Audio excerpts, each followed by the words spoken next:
Hello guys, നമ്മുടെ പ്രണവിന്റെ ഡൈസറി എന്ന് പറഞ്ഞൊരു ഹൊറർ ത്രില്ലർ എന്ന് റിലീസ് ആയിട്ടുണ്ടായിരുന്നു. ബുക്ക് മൈ ഷോയിലൊക്കെ എന്റെ റിലീസ് ഡേറ്റ് നാളെയാണ്. പക്ഷേ ഓൾമോസ്റ്റ് എല്ലാ സ്ഥലത്തും 9 മണി 9:30 ഇന്നൊരു ഷോ ഉണ്ടായിരുന്നു. ഞാൻ അതാണ് കണ്ടത്.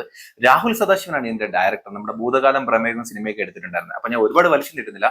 നേരെ സിനിമയിലേക്ക് വരുമ്പോൾ ഇതിനകത്ത് ഒന്നാമത്തെ പോസിറ്റീവ് പ്രണവിന്റെ പെർഫോമൻസ് ആണ്.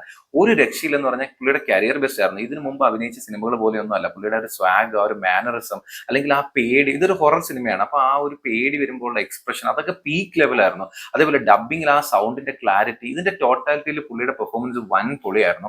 ആൻഡ് പുള്ളിയുടെ ഒരു വൺ മാൻ ഷോ ആണിത്. അത് അത്ര നീറ്റായിട്ട് പുള്ളി ചെയ്തിട്ടുണ്ട്. ആൻഡ് സെക്കൻഡ് വൺ, ഈ സിനിമ മൊത്തത്തിൽ തിയേറ്ററിൽ തന്നെ കാണേണ്ടത്. അതായത് ഇതിന്റെ ബാക്ക്ഗ്രൗണ്ട് സ്കോർ വൻ പൊളിയാണ്, സിനിമാറ്റോഗ്രഫി നൈസ് ആണ്, ഇതിന്റെ സ്റ്റോറി ഇതൊരു ബേസ്ഡ് ഓൺ ട്രൂ സ്റ്റോറിയാണ്. യഥാർത്ഥത്തിൽ എവിടെയോ നടന്ന ഒരു കഥയെ ഡിപ്പെൻഡ് ചെയ്തിട്ടുള്ള അതോടെ കേട്ടപ്പോഴത്തേക്ക് സത്യം പറഞ്ഞാൽ കിളി പാറി. പിന്നെ ഇതിന്റെ മെയിൻ ഡയറക്ഷൻ, അതായത് ഇത് ടോട്ടലി എക്സിക്യൂട്ട് ചെയ്തേക്കുന്നതൊക്കെ വൻ പൊളിയായിട്ടാണ്. നമുക്ക് തിയേറ്ററിൽ തന്നെ കാണുമ്പോൾ ഈ സിനിമ തുടങ്ങി ഒരു 5 മിനിറ്റ് കഴിയുമ്പോൾ നമുക്ക് ഒരു പേടിയുടെ എലമെന്റ് ഇട്ട് തരും. പിന്നെ ഈ സിനിമ തീരുന്നത് വരെ അങ്ങനെ കുറച്ച് പേടിച്ച് പേടിച്ച് പേടിച്ച് ആ ഒരു ടെൻഷനകത്ത് ഇരുന്ന് ആ ഒരു പേടിയുടെ ഇന്റൻസിറ്റിയിൽ, ആ ഒരു ക്യൂരിയോസിറ്റിയിലേക്ക് ഇരുന്ന് ഈ സിനിമ കണ്ടു തീർക്കാൻ പറ്റും. സോ എന്നെ സംബന്ധിച്ചിടത്തോളം ഇത് തിയേറ്ററിൽ തന്നെ കാണേണ്ട, അല്ലെങ്കിൽ തിയേറ്ററിൽ കാണുമ്പോൾ മാത്രം നമുക്ക് കുറച്ചും കൂടെ ഈസി ആയിട്ട് കണക്ട് ആവുന്ന ഒരു നല്ല ഹൊറർ സിനിമയായിട്ടാണ് എനിക്ക് ഫീൽ ചെയ്തിട്ടുണ്ടായിരുന്നത്. ഈ ഹൊറർ എന്നൊക്കെ പറയുമ്പോൾ നിങ്ങൾ പേടിച്ച് ഓടുന്ന ആ ടൈപ്പ് സാധനം ഞാൻ പറയുന്നില്ല. പക്ഷെ നമുക്ക് അത്യാവശ്യം നല്ല രീതിയിൽ പേടി വരും. പിന്നെ ഞാൻ പേടിക്കത്തില്ല, ഞാൻ ഇങ്ങനെ കട്ടിക്കിടിക്കും, എനിക്കിതൊന്നും ഒരു പുത്തിരി അല്ല എന്ന് പറയുന്നവരടുത്തൊന്നുമല്ല ഞാൻ പറഞ്ഞത്. അത്യാവശ്യം പേടിയൊക്കെ ഉള്ളവർ പോയി കണ്ടു കഴിഞ്ഞാൽ എന്തായാലും നന്നായിട്ട് ഇഷ്ടപ്പെടും. ഒരു സ്ലോ ബേസ് ആണ്, ബട്ട് എനിക്ക് ഭയങ്കരമായിട്ട് വർക്ക് ആയിട്ടുണ്ടായിരുന്നു. ഇനി നിങ്ങൾ ആരെങ്കിലും ഈ സിനിമ കണ്ടവരാണെങ്കിൽ നിങ്ങളുടെ അഭിപ്രായം എന്താണെന്ന് ജസ്റ്റ് ഒന്ന് കമന്റ് ചെയ്തേക്കാം.